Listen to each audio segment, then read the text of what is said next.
ایک ننھی چیتی اور حضرت سلیمان علیہ السلام کی کہانی۔ ایک دور کی بات ہے جب اللہ تعالیٰ نے حضرت سلیمان علیہ السلام کو تمام مخلوق پر حکومت عطا فرمائی تھی۔ وہ صرف انسانوں کے نہیں بلکہ جنوں، پرندوں اور یہاں تک کہ جانوروں کی بولی بھی سمجھتے تھے۔ ان کا دربار عدل و انصاف اور حکمت کا مرکز تھا۔ ایک دن حضرت سلیمان علیہ السلام اپنے لشکر کے ساتھ ایک وادی سے گزر رہے تھے۔ یہ لشکر اتنا بڑا تھا کہ زمین پر چلتا تو گارڈ و غبار کے بدل چھا جاتے تھے۔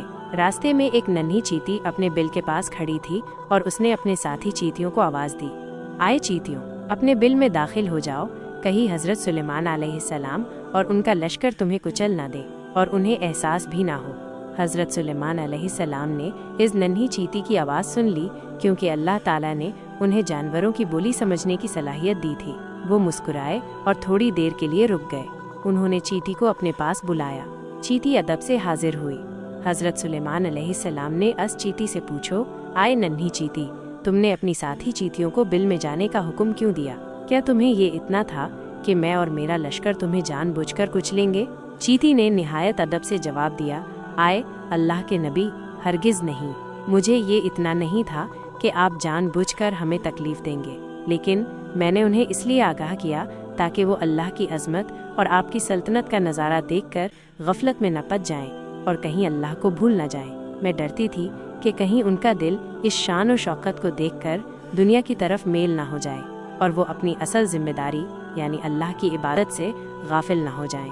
حضرت سلیمان علیہ السلام اس چیتی کی بات سن کر دانگ رہ گئے۔ انہوں نے سوچا کہ ایک ننھی سی چیتی بھی اللہ کی یاد اور دنیا کی بے ثباتی کو اتنی گہرائی سے سمجھتی ہے۔ ان کی آنکھوں میں آنسو گئے اور انہوں نے اللہ کا شکریہ ادا کیا کہ اس نے انہیں اتنی بڑی سلطنت عطا فرمائی، لیکن اس کے ساتھ ہی انہیں یہ احساس بھی دلایا کہ اصل عظمت اور بڑائی صرف اللہ کی ہے۔ پھر چیتی نے مزید کہا، آئے اللہ کے نبی، ایک اور بات ہے، کیا آپ میرے لیے دعا کریں گے کہ اللہ تعالیٰ مجھے اتنی قوت دے کہ میں آپ کی یہ شان و شوکت دیکھ کر تکبر میں مبتلا نہ ہو جاؤں؟ حضرت سلیمان علیہ السلام نے چیتی کی اس گھر معمولی سمجھ اور انصاری پر حیرت کا اظہار کیا۔ انہوں نے چیتی کے لیے دعا کی اور اس عزت کے ساتھ جانے دیا۔ اس کہانی سے ملنے والے سبق۔ یہ کہانی ہمیں کئی اہم سبق سکھاتی ہے۔ ہمیشہ اللہ کی یاد رکھیں، چاہے ہم کتنے بھی بڑے ہو جائیں یا کتنی بھی کامیابیاں حاصل کر لیں، ہمیں کبھی بھی اللہ کو نہیں بھولنا چاہیے۔ تکبر سے بچو۔ تکبر ایک بری عادت ہے جو انسان کو برباد کر دیتی ہے۔